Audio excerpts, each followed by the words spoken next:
So the title of Remedy 19 is Tragedies, Traumas, Triggers, and Triumphs. Remedy 19 is about centering the lives, the stories, and the experiences of Black people. We have gone through the most historically, yet within our families, within our communities, we're not having the hard conversations around how life and its experiences, belief systems, generational patterns are influencing and impacting how we move and how we show up in the world and in our personal lives. So we wanted to specifically carve out protected, safe space for Black people to sit and to do that. One thing that I got out of this experience today is the importance of community, coming together as one. As Black people, we come together for so many things, but we don't come together for mental health and mental illnesses, and it's so important because we're the community that needs it the most.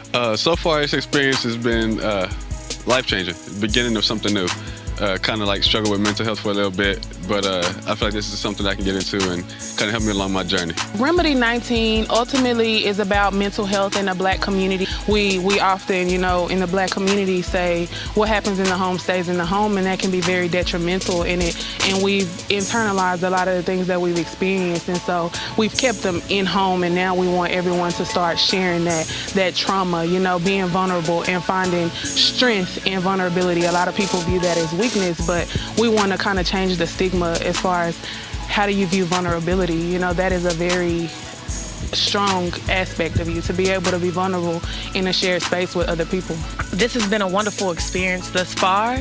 Even myself being a person who has experience in this field, I've even gotten a chance, an opportunity to think about the things that I've gone through in my life, and that's been so important to me. It's been wonderful. It's been I've just been smiling all day, honestly. It's just been so amazing. Today has been mind-blowing, life-changing, and a shift for the culture. This event came about basically about a conversation on the need for Black mental health, especially among Black millennials. We deal with so many things on our own, and coincidentally, we're all going through the same things together, whether it's grief, whether it's hurt, whether it's loss, whether it's thoughts of our past that we haven't reconciled with. But this is something for healing for all of us in various forms. We really wanted to take a dive into the hard things that have impacted us and have shaped us, and create awareness around our triggers and how we're moving in our relationships with people, others, self, God, the community as a result of that. And there was a lot of us just coming together, being able to discuss some things that may have been taboo, some things that you don't usually get to discuss in such an open setting. Just making sure we had a good, safe environment so that everybody continued to work together and go through their issues, talk about the traumas and things like that, so that they can, come to grips with everything and really work through their problems. The day was awesome. Very much so something that I wanted to do in my profession, in my life, is just bring mental health into the Black community, because I feel like, it's something that we've struggled with for years and years, and now that I'm capable of helping people through some of the things that they dealt with, I want to do that for my community. I think that some important work and conversations have begun today, and I think that moving from this place, people will have the tools they need to further that personal process, and also to just know that as a community, we're here for each other. To see everyone support each other through whatever they may have been talking about, and give encouraging words to that person, even if they were struggling in that moment. So the sense of community and just supporting each one another as we talk about difficult times in our lives. Realizing that God's hand has truly been on this event from the beginning, and as we set our intentions and our work and our own personal finances behind it, everything has just come together so beautifully.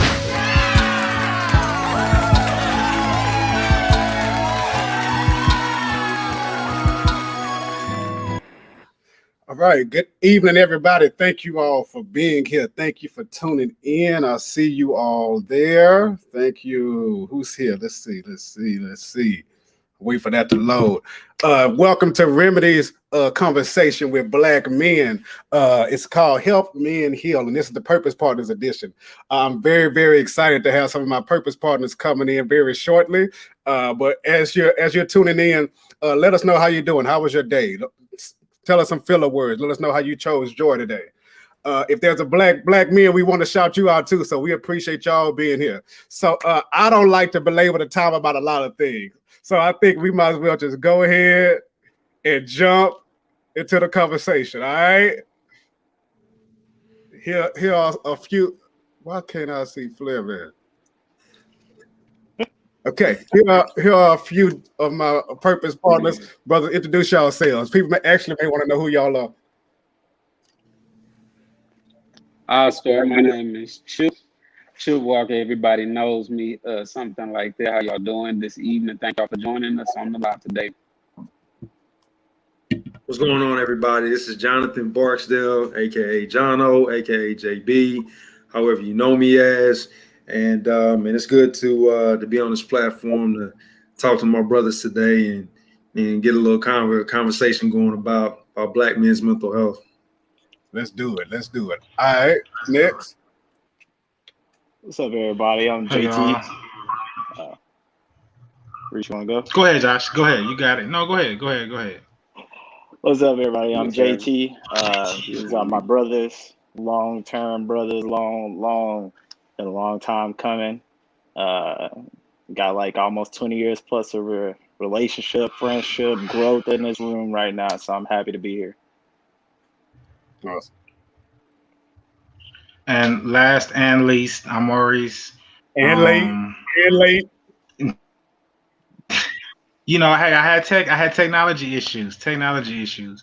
I'm just honored to be here with y'all to share a little bit about our brotherhood and kind of what makes us tick and what makes us who we are as men. Okay. All right. Another Fleming is missing, but I'm sure he'll finagle his way in here somehow very, very soon. All right. I want to first start, before we dive into conversation, thank you all for making yourself available, not just because you're my friends, but because you're Black men that I respect in the highest regard. So I want to first say that. Secondly, since we just watched the video recap of Remedy 19, most of us were in the room for that. Quickly, let's dive into what was that experience like for Remedy 19 for you?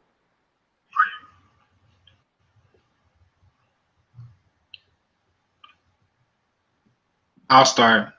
It was liberating, you know, just being in one space, in one room with people who wanted to heal in community.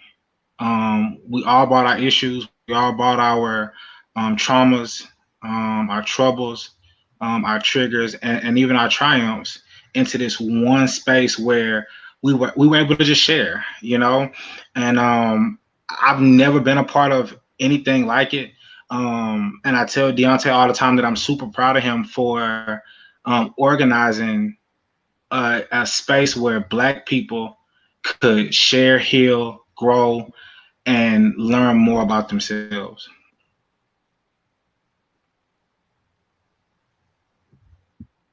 Appreciate that, bro. Jono? Yeah, so man, that was actually an amazing experience, man. Not only did I learn about, what some things that my boys have gone through, my brothers have gone through, but how all the things I learned about y'all related to myself and how we all were going through the same things, but maybe in different ways at different times and at different points in our lives. And sharing that really helped us to navigate through it and how to get through some of these obstacles mentally, physically, even with the people that we now have in our lives. You know what I'm saying? So it was just an amazing therapeutic experience that I think we really, really and truly needed, which is why I'm so grateful that the Remedy team has started this, man, and that y'all are doing this, man. It's just beyond amazing. That is. During the Remedy 19, man, that was a life-changing experience, man. I wish more people would have been able to just experience the vibe and the energy and the impact that it had on those that were involved and even on myself. Being able to be vulnerable in a safe space with other minority people, people that look like us, and having that importance, really finding that driving force for mental health and how important it is in our community and how unnoticed it is in our community as well. Awesome, awesome. And I think all of this encompasses what the vision of it was. But more importantly, as Jonah said, we are all going through the same stuff, different ways and different forms. And we help, we really do believe when we say we heal the community. So shameless plug, if you ever want to follow and support Remedy, here's the information. Don't worry, you'll see it more than once tonight. But let's dive into it. Okay, so I've already told the boys, we gotta behave somewhat. We gotta get through this somehow, okay? All right. So let's dive into it. We're talking about Help Me and Heal, the Purpose Partners edition. So the first question, let's do this. One word to describe Purpose Partners. You can go with the word you said in the video. You can go with a different word. So I'll lead this one. Okay. When I think about a Purpose Partners, what comes to my mind is accountability. And not necessarily accountability in the form of when I'm wrong, I reach out to you, but holding me accountable so I don't get to that point. So that's what I think about when it's Purpose Partners for me. Hey, I got one. All right. Restorative. And what I mean by that is, there's times when, we got our group chat and we be going in all day long and we stay with the funnies. But when one of us is going through something, we can always tell, right? And so where restorative comes in, when we start talking about what we going through, hey, dog, how can I help? Or, hey, dog, I just talked to this person yesterday. They got an opening that I think that would be perfect for you. Or, hey, dog, you know what? I just went through this last week. This is how I got through it. And we instantly feel better. Instantly. So that's why I chose the word restorative, because that's just how we are. When somebody is feeling down, when somebody is not feeling themselves, we pick them back up and they feel restored again. So that's the first word that popped in for me. That's a good one. That's a good one. Flim, what's yours? I'm gonna say trust. In a sense that I trust y'all to hurt my feelings. Not tell me what I want to hear. Because we have a deep history and a rich history, right? The five of us, supposed to be six of us, and so we know each other in and out. And I just trust y'all when I come to y'all and I make myself vulnerable, that y'all are gonna not be afraid to hurt my feelings. Like Jono said, not be afraid to hold me accountable. I was in church Sunday, and I'm gonna pass the mic, and this lady was speaking, and she said that being a leader is hard. She said because everybody has an opinion about you, where you go, what you do, who you hang out with, what you buy, how you spend your money, the decisions that you make. And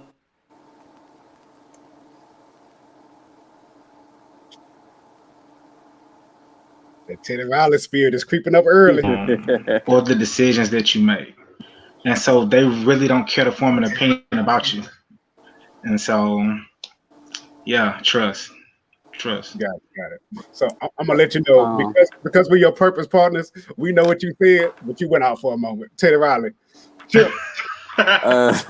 Mine, I'm gonna stick with my word that I said in the video, being vulnerability. Maurice said trust, but being able to be vulnerable in those situations where you do have something on your heart, something on your mind, something that you may come to the group and get your feelings hurt, but also being vulnerable and open enough. I know for a lot of men, especially myself, it's taken a while for me to open up about certain things or certain aspects of my life, and having that space to where I could come to y'all and be vulnerable about certain things is highly important. It's a piece of me, especially with being talking about Purpose Partners. and I appreciate the love that y'all give back to me in those moments that I have to be vulnerable. And that's the thing about our group, and I'm coming to JT, is that vulnerability is really not an option. You know, at this level of brotherhood now, like it's really not an option. It's like it's gonna happen. It's gonna happen. Yeah. And but let's also say that you don't get there without cultivating safe spaces. Right. Yeah. So JT, what's yours, man? Man, I'm gonna be honest. I sat here and listened to all y'all's, and I got like two. So bear with me, but I got two. I'm gonna say empowerment and like this might not be one, but successful. Like I have great friends that have a lot of things and they are successful. They have all these accolades and things that we're always growing, and I find it when I look to them and they encourage me to be that empowerment. It's just every day I get up for the gym and I can see on our group text or I can send a group text message and it's like I'm empowering them to go to the gym or they empower me to then do the same. So I would use those two words to have as mine, I should say. Got it. So I think that's great. All these words I never thought about. I'm really stuck at restorative because even in Chip and I have done work in restorative. Come on, dude. You know what's going on, man. Come on, man. Leave it to the light skins. Chip and I do work in restorative.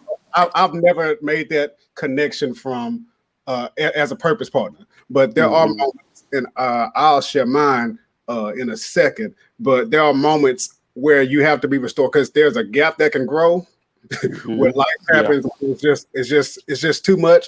And I've had moments where I've isolated myself, but that restorative attitude, that restorative disposition is always helpful. Anybody else want to jump in on that before we move on? Same for me, man. Like I said, sometimes it's difficult with being vulnerable and, like you said, kind of hitting on that, being open about certain things. Not necessarily, it's not that it's a lack of trust, but just I think as men, being caught up in your head, if I say this to them, how would they take it? How would they feel about it? How would they look at it? But taking a different lens and looking at it from a different perspective always helps, and it always gives a different vital piece mentally for us, for me especially, with being able to be open with you all. Okay. Now where's this one? Where's this one?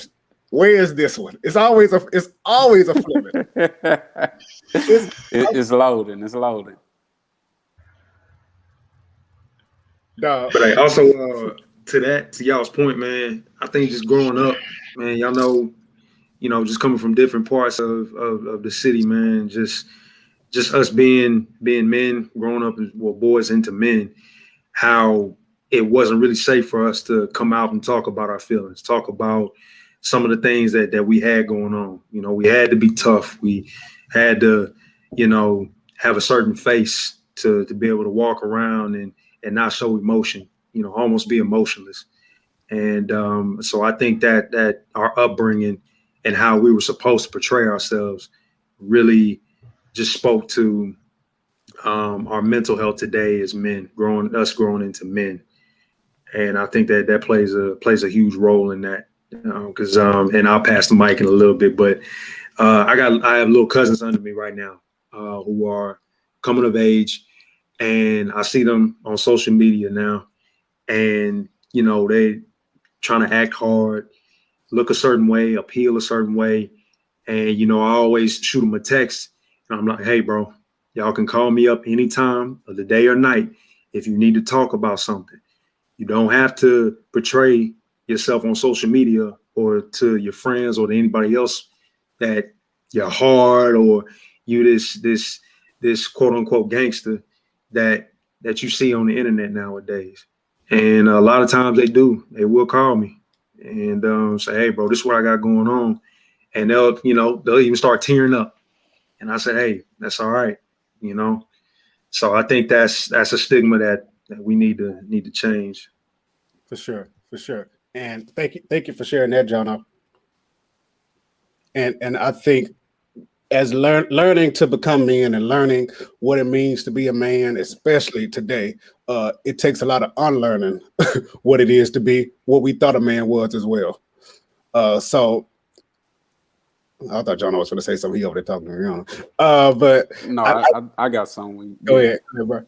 No. Just to hone in on both facts, I always I work with a lot of young men doing the job that I do currently, and one of the things I always think about, like today, is like, man, what does being a man look like at this age? Like, what does a man like? What does that look like? You know, we like coming up. We seen men. I seen the deacons. Got my papa. He older, but you know, what does being a man look like?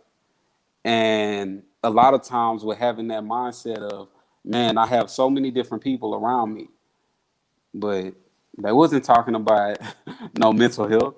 You know what I'm saying? That just wasn't a conversation.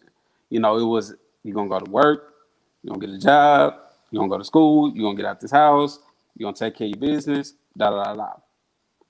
But I always related back to, man, something in life will happen to you that's a lot bigger than you. And a lot of times what are you gonna do when that situation arises? What's gonna happen? When you get in that position and you find yourself in a situation that's much bigger than you, when you have kids and you have a wife and you have certain things going on with you, how are you gonna respond? And thank you for bringing that up, Chip, because a lot of the thing, let me say it, let me put myself out there. It's realizing that sometimes the men that were in our lives, they taught us a lot, but not enough in certain areas. Yeah, they taught us a lot, but not enough. I'll say that. And I also wonder when you talk about Paw and your dad and generations of men like that, how much they suppressed in silence. Mm-hmm. They went fishing, yeah, they went places, but to really have conversations like that.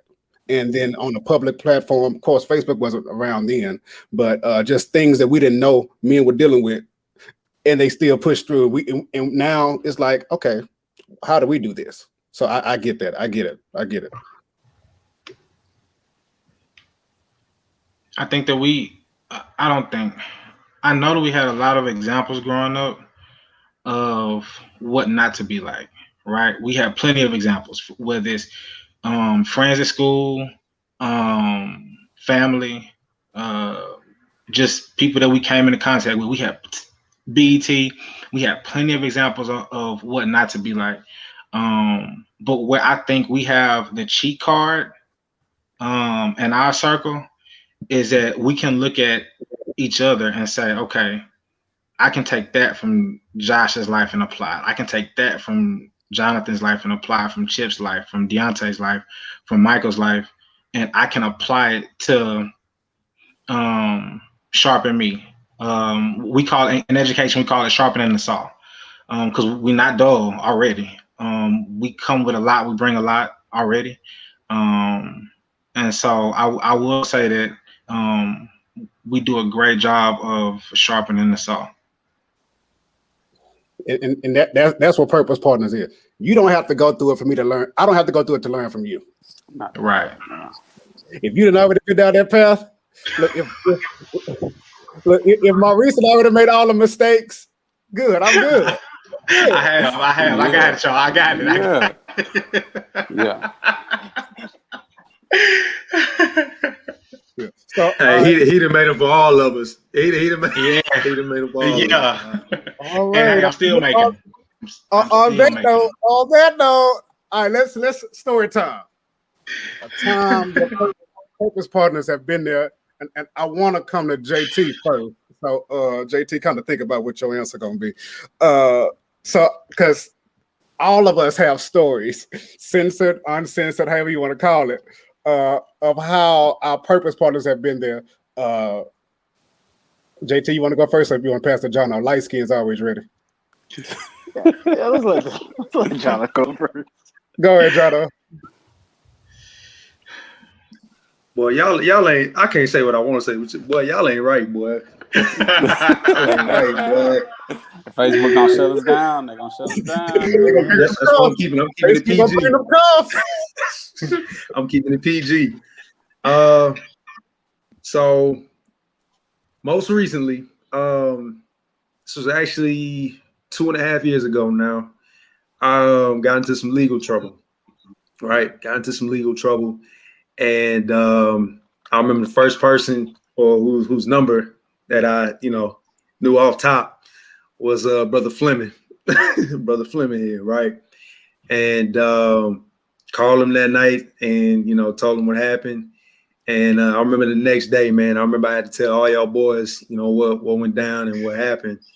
And there we laughed about it, we joked about it. Let me tell you something. I'm gonna tell a story. You can tell a story. Oh, is that what we're doing? That's what we're doing. Dancing around. We dancing around. Tap dancing around. Tap dancing. All right. We taking the gloves off. Cool. Come on. Let me take the gloves off. So it was a night where I got arrested. And I had to call Brother Fleming because his number was the only number I could remember. Because once you get in them handcuffs, you get one number to call, and then that's it. So called him, and I'm sitting in the cell waiting on the get on out. And the next day, man, told y'all about it. We laughed about it, joked about it, cracked a few jokes. But once the smoke cleared. I remember all of y'all, man. Y'all really, really sat me down, just talked to me, and just told me everything was going to be okay. But y'all also kept it real. You didn't shelter anything from me. Y'all didn't baby me. Y'all didn't coddle me. And that was a wake up call for me. Super, super wake up call, and just a blessing from y'all to have y'all in my corner, and to really get me through that whole situation. Through probation, to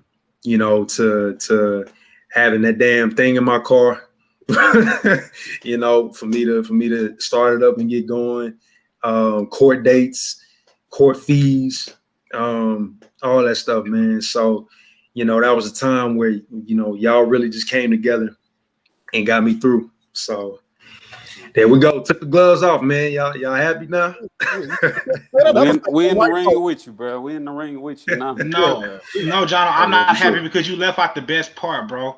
When we left the jail, we went to Wingstop, bro. That's the best part of the story. Right, you left it out. Right. My bad. You right. Hey, I'm fresh out. Them boys took me to Wingstop, man. These boys took me to Wingstop. They said, man, you just got out. Hey, come on, bro. Let's go get you something to eat. Chip, you know what Wingstop is? Nah. I'm vegan Monday through Friday. Friday. How you a 40-hour vegan? Monday through Friday, dog. Work hour. He's a work week vegan. That's what he is. Work week. He got custody.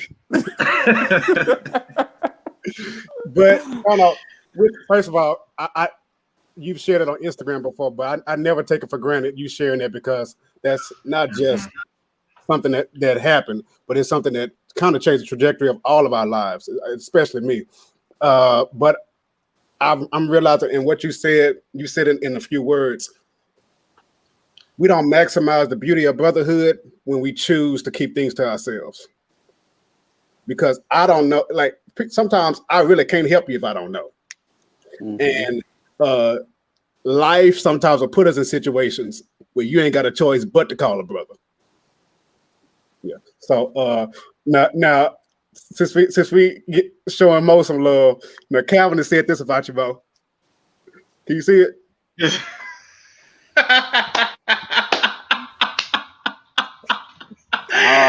Oh man.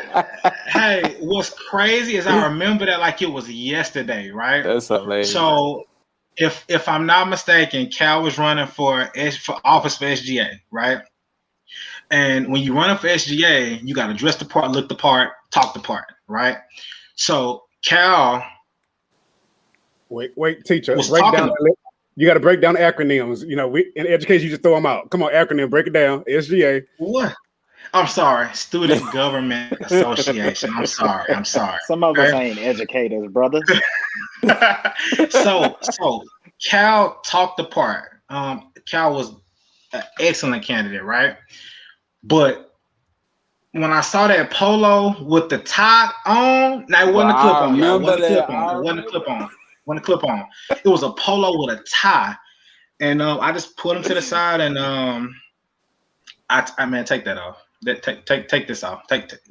Go back in there, find you a button down, put the button down on, tie the tie, let the collar down, find you a jacket or a vest, and you gotta look the part. And shortly after that, if I'm not mistaken, he became SGA president. If I'm not mistaken. He did.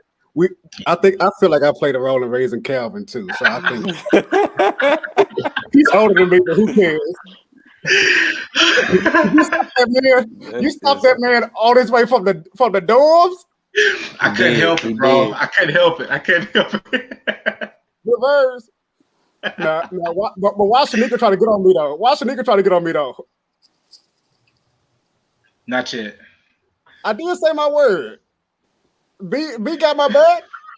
Okay. I appreciate them in the comments, though. They in the comments say, "Hey, y'all." Raising Calvin sounds like a TV show. We gotta make Chip smile. Hey, no, Jono, it really could have been. Jono, really. I'm saying Raising Calvin sounds like a '90s sitcom, black TV show that came on. What is that? No, he said raising Calvin could be like a hit sitcom in the 90s. No, if only you knew the stories, bro. If only you knew the stories.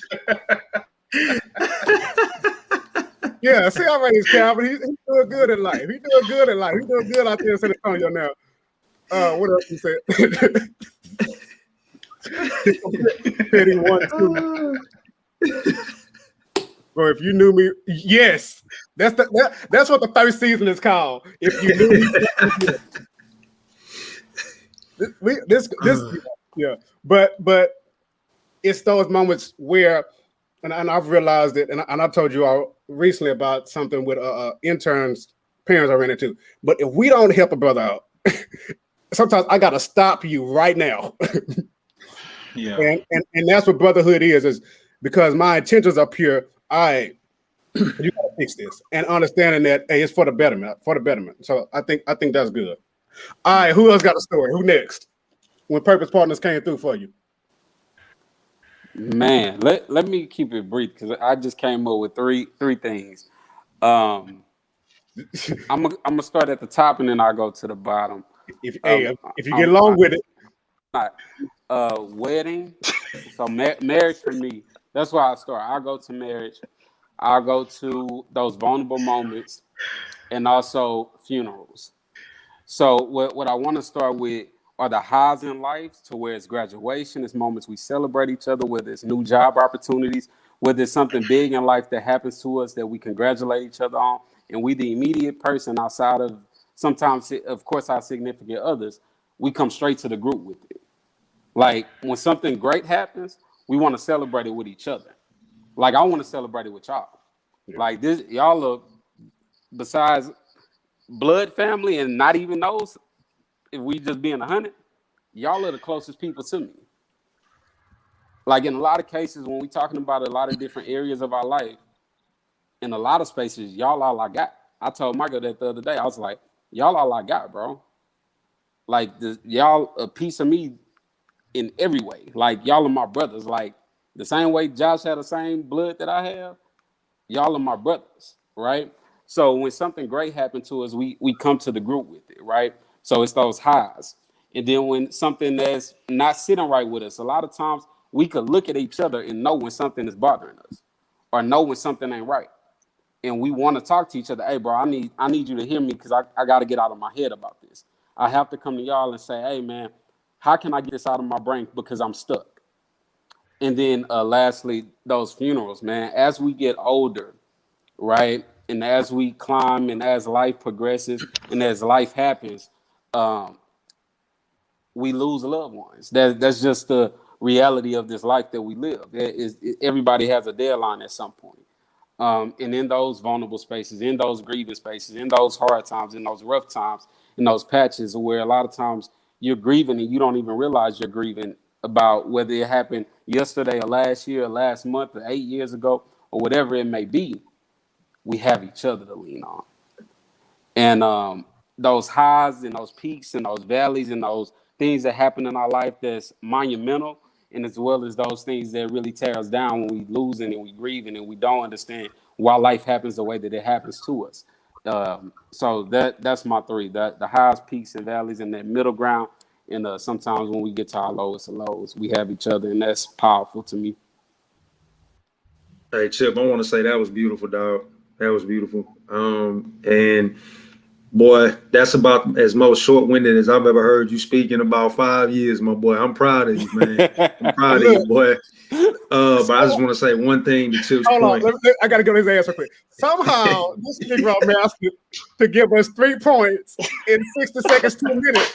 I ain't never seen you do that before. Hey, dog, I learned from you, dog. You the GOAT. Man. John, and look, he gave us the Cliff Notes version too, because y'all know how Chip can get, boy. When Chip get to preaching, listen, man. Let me make it, listen. man. Let me make it. But I want to say to Chip's point, the word that I used earlier, restorative, was everything that he just put into into boy, these people in these comments, boy, was everything in a bundle package, and he just wrapped it up beautifully for us. The funerals he talked about, especially for a few of the brothers that we got sitting right here on this live, man, who we showed up for and had their backs, because it was some pretty rough times that we all went through. But John, don't make me shed a tear over here, dog. No, that's why I'm not going all the way there. No, I'm not going all the way there, man. But just us being there for one another, man. Bonding, just even just showing face. I know that really restored a lot of peace within us and really made our bond stronger, which is why we sitting here today. So Chip, that was just a great point, man. Great point.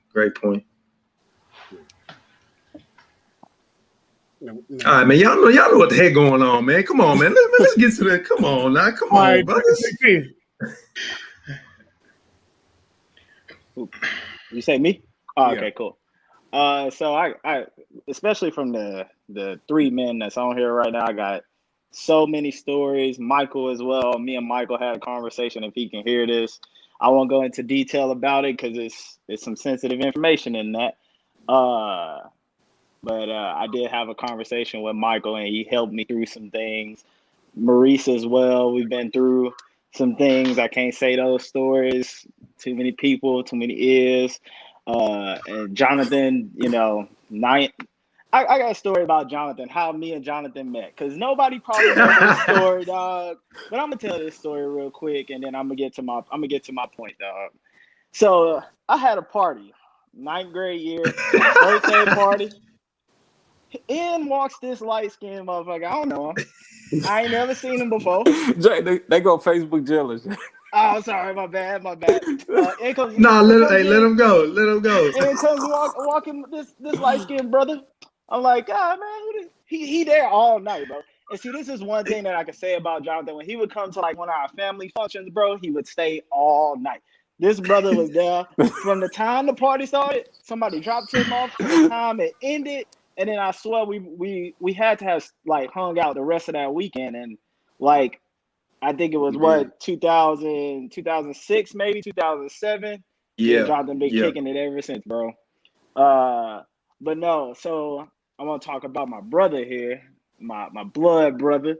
So Chip has always like encouraged me to do certain things, as in, go back to school.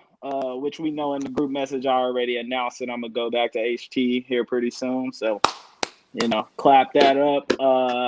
And then a situation with me and Michael, I had to reach out to him. Nobody was answering their phone that day. no slugs there. And Michael gave me some real information. Like it was, it was a great conversation that he had.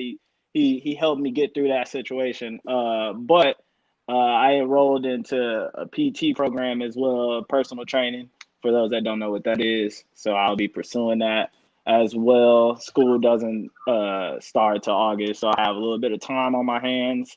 And then also, man, I have an interview in Houston tomorrow. So I've been away from my daughter for about, 4 years, 5, 6 years now. And, it's fine. It feels like God is pushing me that way. It's time to go home. It's time to restore that relationship.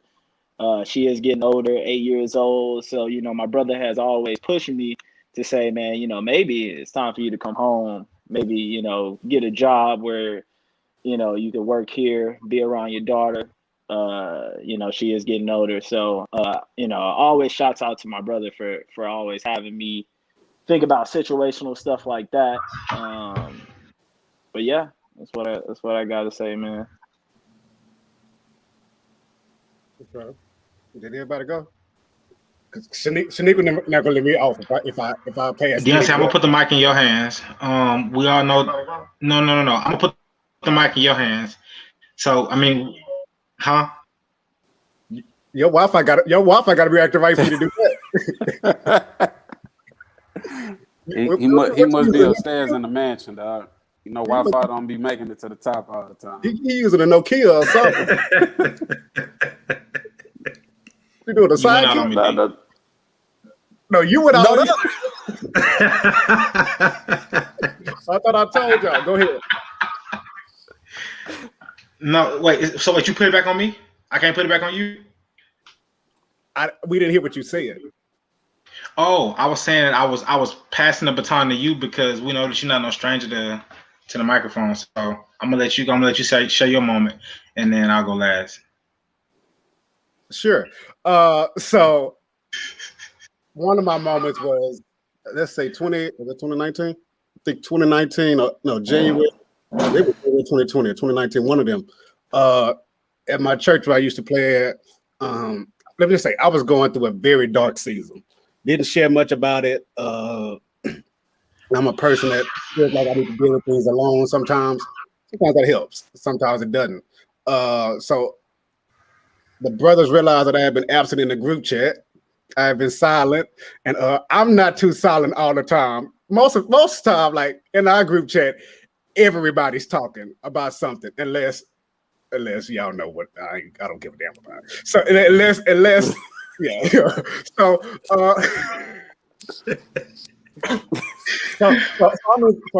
I'm in church one Sunday, of course, leading worship, playing or whatever, and unbeknownst to me, I see some of the brothers on here walk in church, and I'm just like, where these niggas come from? While leading worship, all this I'm about to do at church, right? But I didn't know how much I needed that until y'all showed up. Sometimes you can know how much you're dealing with, but you don't know how much you need. Sometimes we know the pain, we don't know the remedy that we need. Yeah. So to see that, and then that was just church. Then it ended up being, matter of fact, it was MLK weekend. I think last year. Yeah, it was MLK weekend. And we ended up my day. I don't know what my plans of that day was, but it all went out the window. And we did Sunday Fun Day. We went and got something to eat. One of our friends pulled up, and it's just, let me be very transparent. When you pour out to others, it's great to have those that are closest to you to pour into you when you don't even know you need it that much. Yeah. Oh, indeed. I don't mean to cut you off, but to cut you off, Shaniqua asked what happened when we showed up. So I think maybe you should tell that part of the story too. I'll continue. Now, what I did continue. I did continue. But after I was done, between being full of God and tired of these niggas, I was done. I was done. Yeah. It's for me, it's God answering the unsaid prayers for me. Yeah, definitely. Yeah. So go ahead, Flim. Why we got why you got. Okay, so this was me and Chip's sophomore year in college. Jono and Josh's freshman year of college, and I don't remember what made Jonathan say this to Josh, but I'll never forget it. Josh was making some dumb decisions, and Jono picked up his phone because Deontay, you just talked about this, about how we don't have to go through it in order to learn from somebody else's mistakes. Jono, for whatever reason, called Josh and said, "Hey, dog, you really out here living life with no purpose." And so, with the theme of this talk and this conversation being purpose partners, I just want Josh to know, I want Jono to know that just that one phrase is something that I've carried with me every day since then. And I'm constantly asking myself, am I living a life with purpose? Am I messing around? Y'all know I don't say messing around. Am I playing around? That's probably the PG version. You at school, dog. You at school. I'm at school. And am I doing what I'm supposed to be doing? And in most cases, I'm not, right? Y'all know that. In most cases, I'm not doing what I'm supposed to be doing. But I'm I'm just really, really fortunate to have y'all to hold me accountable. I appreciate And you know, I remember that like it was yesterday. And the crazy part from listening to JT and all of y'all, man, it's crazy how things come full circle, right? When you say that 8 and 9 years ago, it seemed like every step along the way, he's fought to change that analogy of you living life for no purpose, right? Like every step of the way, you know, being able to change that statement that was given to you by a brother in a safe space, right? And being able to hold you accountable to your life and what all it takes, right? So being able to change that narrative that's placed on you, because that was what was happening at the time. But it always remind me, where you are, you don't have to lay there and die, right? You don't have to lay there and die. You can revert, you can change the narrative that has been placed on you and totally turn your situation around. you can begin again. Yes, sir. You can begin again.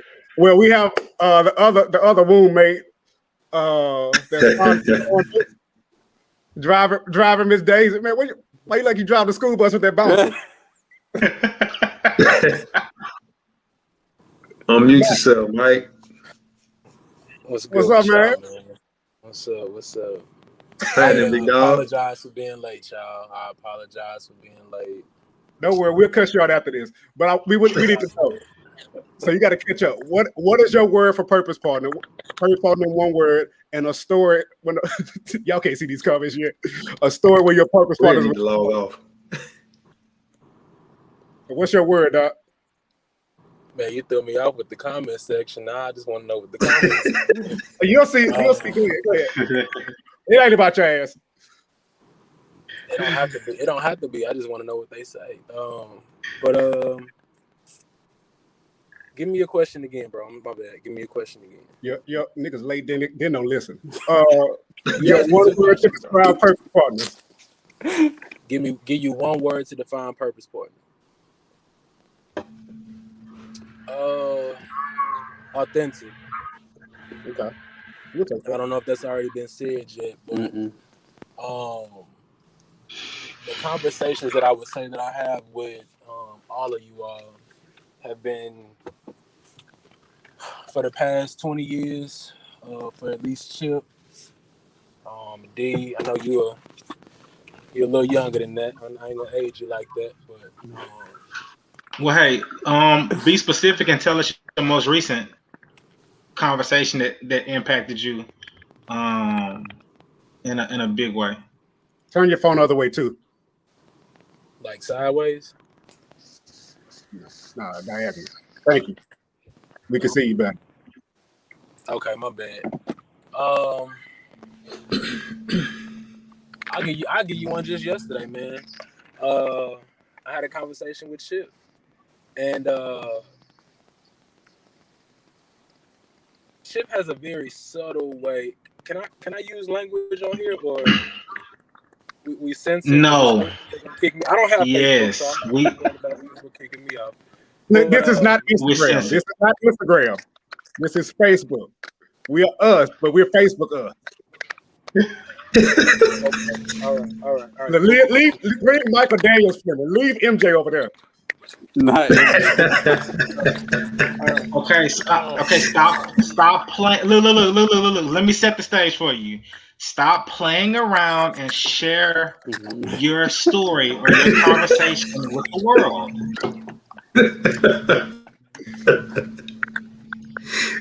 Okay. I feel like I should have been here an hour ago, bro. Cause come on, man. We do too. Bring us home, dog. Bring us home.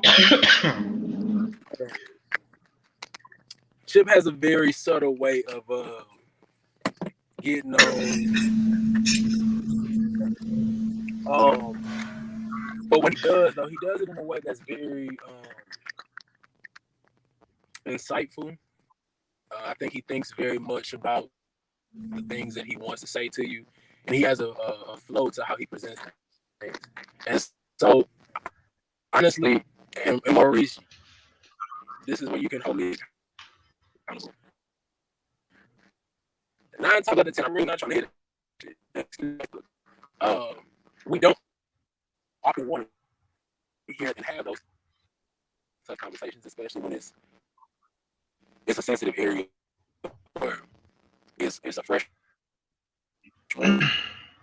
or it's something that's personal, right? Like we don't often want to hear what we need to hear.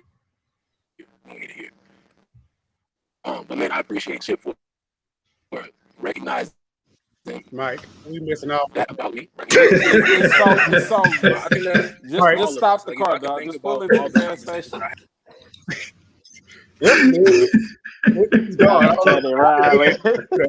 Okay. Hey, these comments killing me, dog. These comments, Bria and Brittany, they need to log off. They need to log off. All of them gotta go, bro. They all gotta go. It's just they're running the family like them dogs. All right, we're gonna do a commercial break.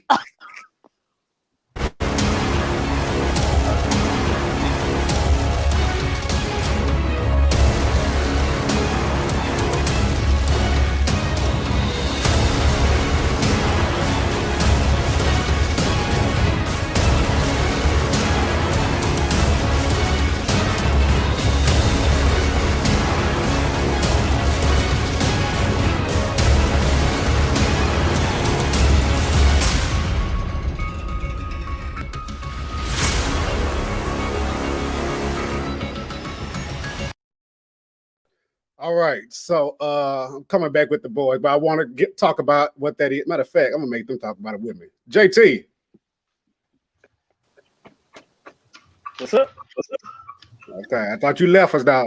All right, so I probably should have prefaced that video, but before we pivot to the last question and get out of here, hopefully Mike comes back. Let's talk about what happens on Instagram on Thursdays. Let's talk about it. What happens on Instagram on Thursdays? I mean, people get tired of hearing. Talk your stuff.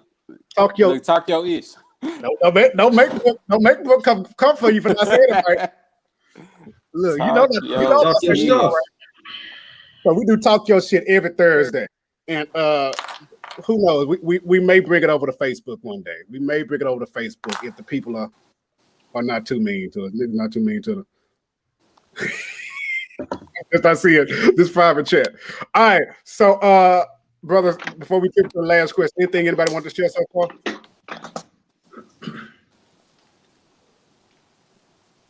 No, D. Let's jump right in. Let's jump right in. All right, cool. Bria, she's a test. What you got there, JT? What you got, my brother? What? Look at that. Look at it.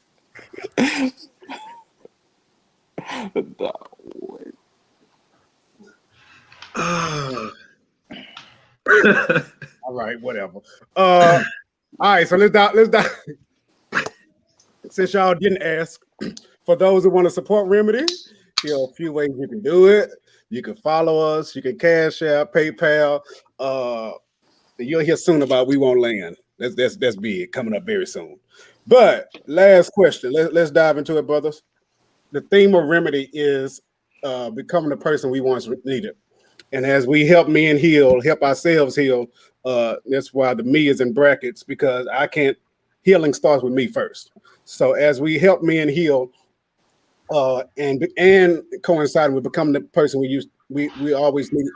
How are you as a black man becoming the person that you once needed?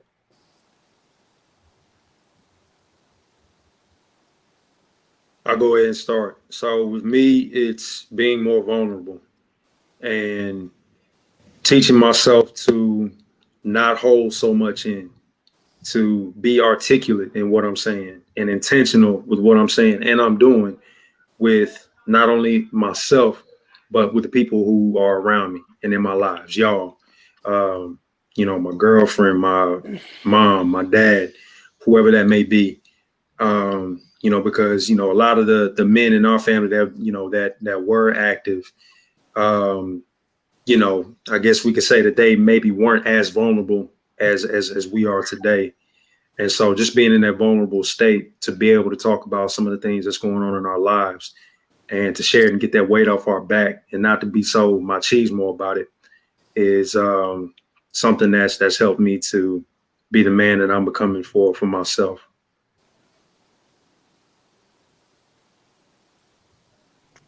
I'll go last on this one, fellas. Oh, that nigga, that mean you get to be long with it. It's fine. That mean you got to wrap the gift nice. I'll go last. All right, Michael.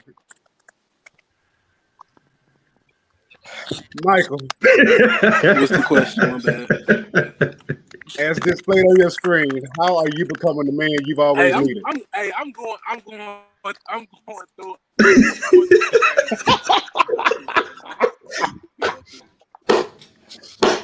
Let me go through.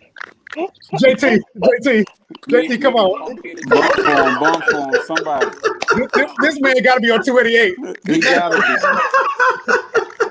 Somebody bump for my dog. I got you. Nah, I'm not.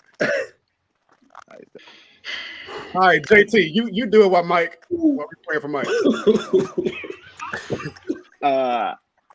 I would say become more educated, become more knowledgeable in things that I can help my brothers out with, like their cell phone plan. You should switch to T-Mobile, sir.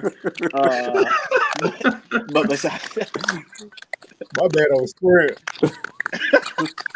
He ain't even on Sprint. Hey, Sprint ain't even a company no more. That's how you know that. Hey, my boy on that burner. That's what he on. Gotta be. That gotta be Metro PCS. That gotta be. Is Sprint still a thing?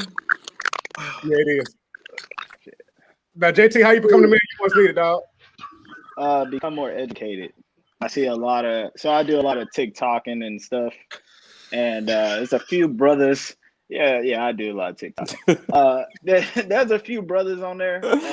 You got a guy on there that knows a lot about our history as Black people, and I just feel like, I sit and I watch his videos, and at some point I'm out of touch. I hear certain things, and I'm just like, wait, what? And I don't know if y'all know, Memorial Day was started by Black people, and I learned that. So becoming more knowledgeable, becoming more of a voice. I would say I'm more of a soft-spoken person. I don't even really be in our group chat half the time. I don't know what's really going on. Chip got to message me and, hey, bro, look at this message, half the time. But once my life gets settled down and, I'll be more of the person I want to be at that point. Appreciate that, JT.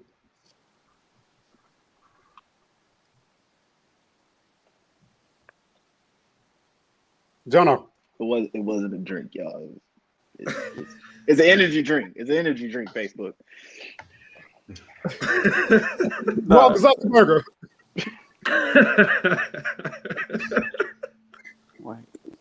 All right, Jonah, what's yours? I answered already. You know, I said my answer already, man. What you talking about? I guess the Flemings. We down to the Flemings. Flemings. Go ahead, Michael, while you got service, I guess. Why he sound like Sheila, dog?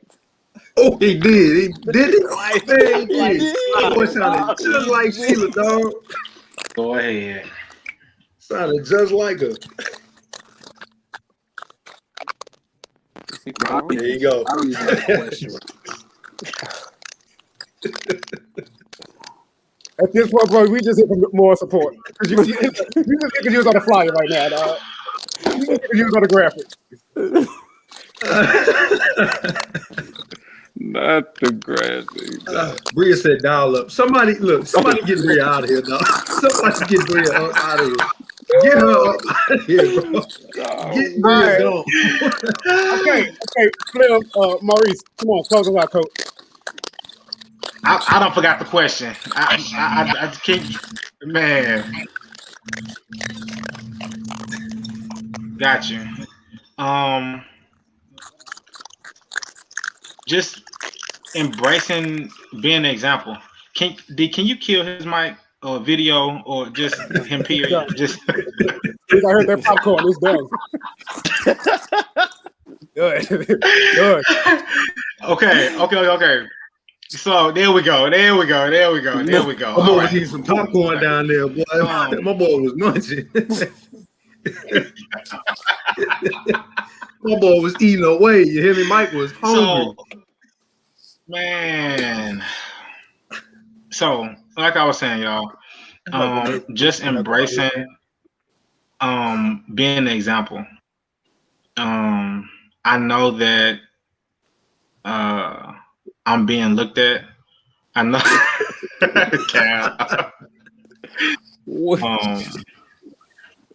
Yeah.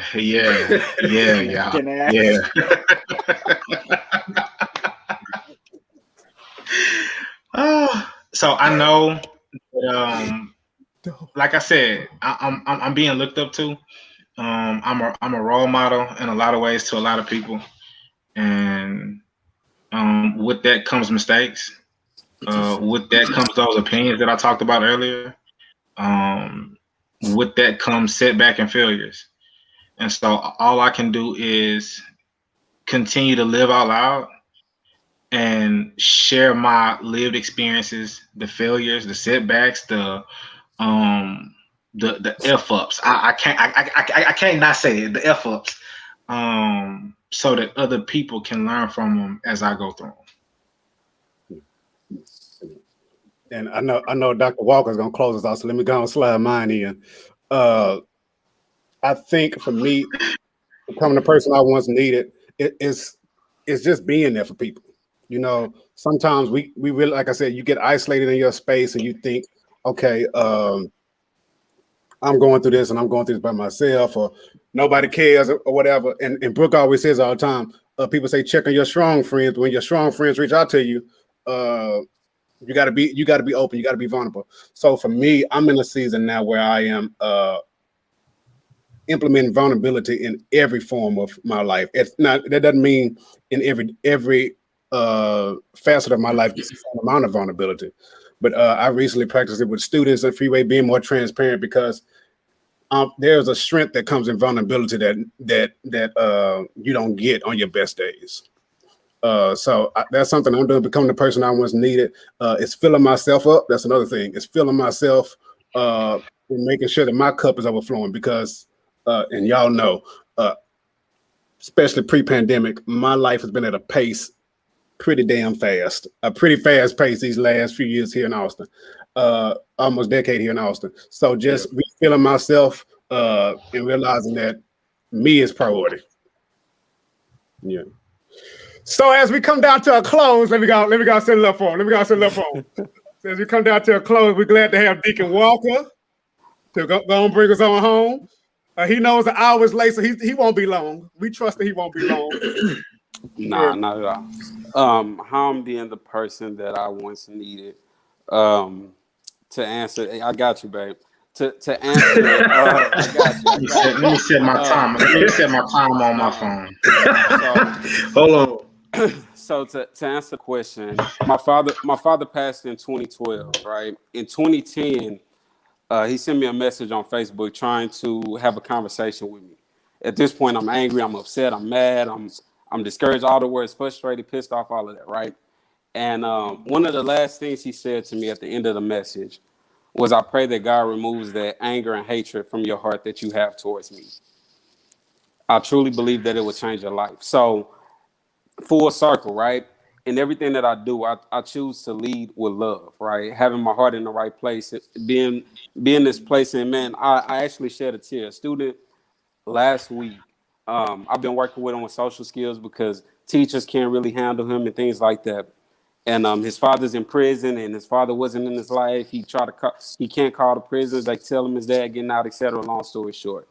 And last week, man, he ran up to me. He gave me a hug. It was the last day of school, and he had tears in his eyes. And he said, "I'm really gonna miss you." He was like, "You are my dad." This is an 8-year-old student, right? In the second grade, or however you old, and 8 years old. And at that moment, it taught me along the way why I'm in the field of social and emotional learning, why I have the passion that I have to be a positive impact on the lives that I touch constantly. And man, it really opened me up that every day I'm striving. The slow grind in the marathon is to be the person that I wanted to have, that I needed. So when others see Mr. Walker, I needed a Mr. Walker. I needed me when I was that little boy in second and third and fourth grade. I needed a Mr. Walker. I needed to see me when I was their age. And so that's really how I'm being the person that I wish I had, by leading by love and doing everything in the instance of loving others and not being able to release that and have that moment like my father told me. I pray that God removes that hatred and anger from your heart, and it totally changed the perspective of my whole life. That was good. That was good. That was good. Good timing. Good timing. You can do that. Good, love you, bro. Yeah, we love you, man. We love you, man. Hold on, Maurice, did you just have to? Cool. All right, never mind. We'll move right along. Okay. Look, John. If I had some soft music to kind of turn up just a little bit, progressively, just turn it up a little bit. Hey, Mo, were we not gonna rush past though? Let me tell you something. Hold on. Yeah, that's Chip got me thinking about the fact that to that young man into school, he doesn't understand that you didn't get here overnight. Like, and that's the thing. There's somebody, the future me is waiting for right now. Yeah. Yeah. And that's something we don't always discuss, and it helps me understand that when I'm going through things, there's another generation dependent on me. There's another group of brothers that I'm gonna run into that needs this conversation. And like we always say, it doesn't take much; just take small efforts. Just small efforts. Yeah. But Maurice, I ain't gonna let you get away without addressing this here, though. We love you too, Mama. Love you, Mama. Hey, Mama, just know I got 9 in the possible before we even shuffle and cut the card. 9 in the possible. See, that's confirmed you be cheating. See, that confirmed you be cheating. All right, somebody said open the floor for questions. So if y'all have questions, send questions in. Y'all got about 2 minutes to do that. This has been a beautiful conversation. Thank you, Tanisha. Thank you, Tanisha. Now, brothers, I behave. Oh, absolutely. She said, how? How have y'all navigated disappointed conflict with each other as purpose partners? Ooh. Brooke warming up in here. Yeah. I got a story, D, but I'll let you go ahead. No. I'm just gonna say, I don't honestly, we don't have that many. Maybe because I'm in a different city, we don't have that many conflicts. Like we'll just try to keep it moving. Yeah. That's it. But Right that's not it. So answer the question. Go ahead. Yeah, so I mean, yeah, we really don't, and you were spot on. We really don't have a lot of conflict or disagreements between each other, unless it's about sports or unless we going out of town and we can't figure out what car we want to ride in. Other than that, we it's pretty much we all on the same page. So yeah, and if not, yeah, we cuss each other out, say get the hell on and keep it moving. Then pray and keep it moving. Maurice, you want to go? Or you Yeah. want me to go?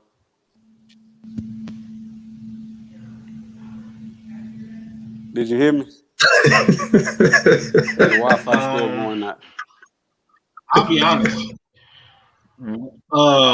Me and Chip were roommates for 5 years, and we fell out. We argued. We had conflict. We had confrontation, and even now, we still disagree. We still fall out now today. And this my phone. And when I don't want to answer my phone or text him back or message him back, I just don't. I put some space in between me and him. I let him do him. I do me. Same thing with Jono. Same thing with Deontay. And it may be those moments where they're holding me accountable and they getting on my ass, and it's intense. And I don't like how they coming at me. So I'll distance myself from them to put myself in a position to process, reflect, and really key in on how they're trying to grow me. Because the messenger, I may not like in that moment. So I have to separate myself from the messenger to better understand the message. Yeah, that's good. That's good. That was perfect, Rick. Perfect. I'll answer briefly, but for me, in many ways, bro, the way I live my life, I just don't have the energy to hold grudges, man. I was telling somebody the other day, man, the person that I had a grudge over for 22 years of my life, he's no longer living. So the way that I live my life, I can't hold a grudge. You know, I might have a moment where I'm in my head about something, but I get over it easily because I'm understanding that I can't take people and I can't take life for granted. And so my perspective is a little bit different. I don't hold on to things. If something happens, it just happened, and we let it be what it is. And we might say what we say, and then we move on from it. But nothing in this world can break this. You know, I tell anybody, me, Maurice, and Michael, and J2, but that's my brother. You know, we've been in a relationship for 20 years. You know, so it's nothing along the way that can break that. It's no words that can cut that. So it's really different for me than any other relationship that I had in my life, because when we were in middle school, 7th grade, 6th grade, you know, it's been us. So it's a little bit different for me and how I view things. For sure. Okay, we got another question. Y'all right. Black men, we just kind of Wait, hold on, D, because I don't think the world knows this. Me and Chip became friends because we fought in middle school in the boys' locker room. Like, that's how our friendship started. He came through the fence trying to fight me at my house. And I think he either I got him when he came to my house, and so he had to get me back when we got to school, or vice versa. But it started at my house, and then we had to finish it with round 2 at school. And they didn't even suspend us because they knew we was cool, they knew we was dogs, they knew we was tight. But we just had a conflict, we had a disagreement, and we had to fight it out. And that was our first fight, and that was our last fight. Last physical fight. Yeah. Of course. All right. So, and the other thing about our group that I do want to point out is that I think this is essential to purpose, partners, brotherhood. It's okay to be to disagree, but it's never okay to get disrespectful. Right. Yeah, that's something we ain't gonna ever do. Now we may that's be one thing we don't do. We may do some shady Yeah. shit, say some shady shit, be petty a little bit. Wait, We ain't gonna be A little bit. disrespectful. Mm-hmm. Big facts. you see this? It was tied. It's tied right now, 1-1. It's tied. It's tied. It's tied. He got him one. I got me one. Gotta relive that. We grew up different. We grew up different. Somebody else had a And conversation. Somebody else had a in them question. streets of A-Leaf, it's a little bit different. What created that conversation that evolved to actually becoming purpose partners of brothers? That's a good question. So, That's a good question. about meeting people, I do not know how the hell I got close to Maurice and Chip. I do not know, but I got a sneaky feeling and a funny feeling, a sneaky suspicion. It had something to do with Wingstop at lunchtime. I can promise you. I was getting in the back of that Ford. We was pushing it. We was pushing it. Dog, you want to know the craziest part about that question, man? Is that like-minded people, right? So like a lot of times, a lot of the people that we bring into the circle, they're like they have a lot of similarities as us. But man, I don't have no idea. I just remember I met Jono when he was in 9th grade, and it was through basketball. And I was like, man, that cat, he's pretty good. And ever since then, bro, like stayed at my house, my house, that's my mama's son, you know what I'm saying, and vice versa. And it's been like that since he was in 9th grade, so it's just been the same, so not necessarily we in middle school and high school talking about purpose partners, not necessarily, but in every picture it's the same people. So we haven't changed and it don't change. And Cal, two things. Those conversations, they're ongoing. I can't really recall the first one that happened. But just know that they're constantly ongoing. And we don't shy away from reaching out to sharpen anybody that we can. And then to kind of chime in on what on Brittany's comment about disagreeing, but not being disrespectful. I'm a huge believer in that without dissension, without disagreements, we can't prosper. Like if we just go through life thinking that our way of thinking is the right way all the time, and you don't have the people in your circle to tell you, no, that ain't cool. Like how you moving ain't right. Right. Yeah. Then how are we supposed to grow as men and as people? For sure. And thank you for saying that, Mo, because other thing is, although we all grow together, all of us have grown individually too. Who we were as in college, we are not the same guys we are in college. Totally different people. Even though we are purpose partners, I can't evolve for you. Yeah. And I think we lift each other, but we don't carry each other. That's essential when it comes to purpose partner. So, did you want to jump in on the question when you kind of did earlier, JT? Can you hear us now? No. Your mic is muted though. No, you good. Yeah, we can hear you now. You good. We got you. Not on some Telly Riley shit. Oh, Jack, they gonna flag us. All right, next question. How did y'all stay connected during the pandemic? Because many relationships going. Real good question. I think, man, a lot of what we, shoot, like I said, we got a group chat. So, we stayed in the group chat, talking our usual noise, just making each other laugh, staying engaged. I know for us in Houston, like me, Reese, Chip, Josh, sometimes, when he came into town, we go up to our local high school and we worked out. But safely, of course. Those are some of the things that we did to kind of stay together.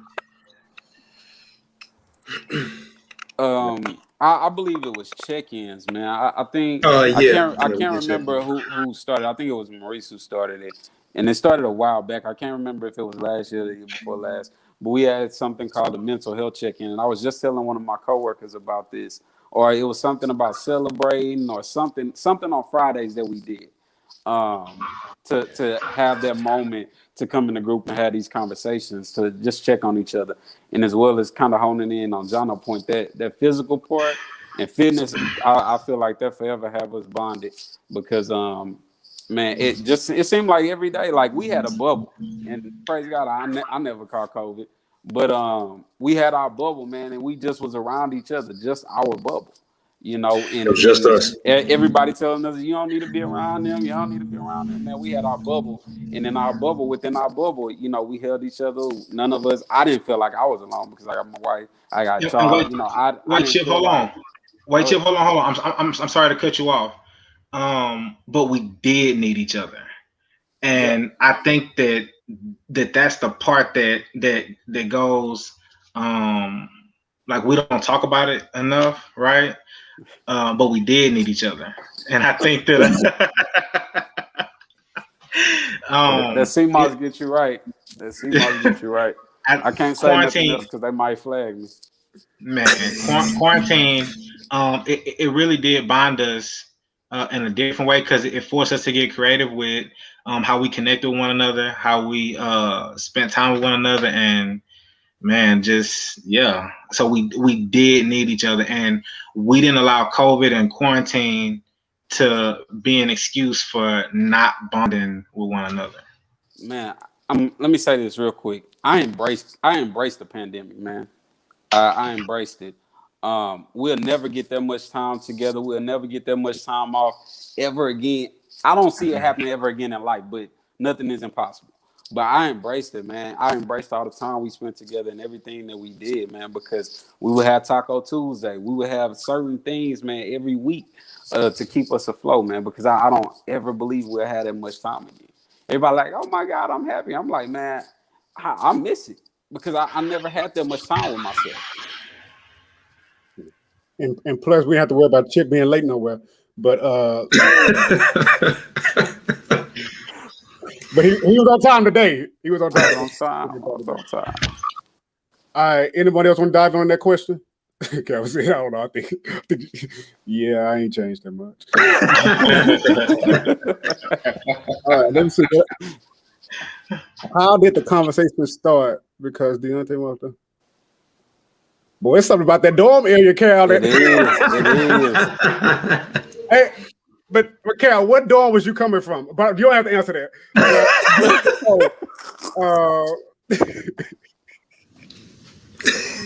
No. Hey man, we're going.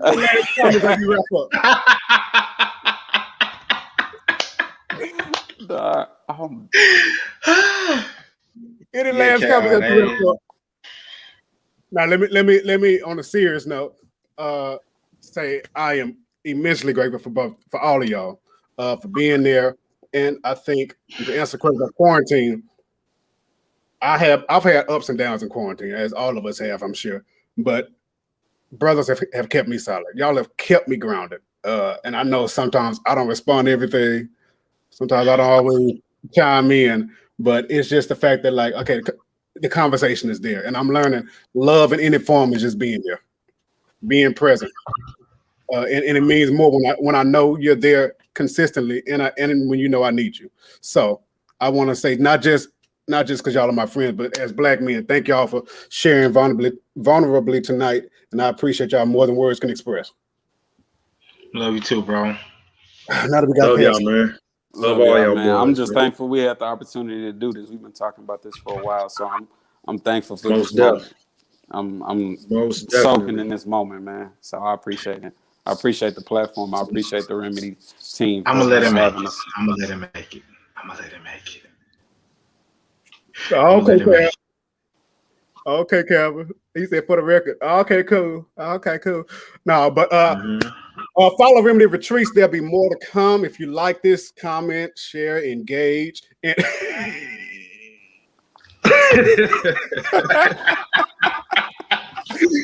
Somebody take her phone. Comment. Please. Bria got to go, bro. Bria got to go. Bria has to go. No, D. We have to go because she's not gonna stop. She's not gonna stop. She's not gonna go. She's not gonna go. Chip, was you gonna say something? Huh? No, he wasn't. He wasn't. He wasn't. Let Chip finish. Get it out, Chip. Take your time, Chip. No, I was just saying, just embracing this moment. That's all. Okay. Brothers, thank y'all so much for this. I appreciate it. Remedy Retreats follows. We have more to come. If you like this, comment, engage. If something else you want us to talk about regarding mental health, we're more than willing to do that as well. And just to let we are. Just to let you all know, there's more to come. We hope you all stay engaged and understand that we heal in community, and community is our commodity. Have a great evening.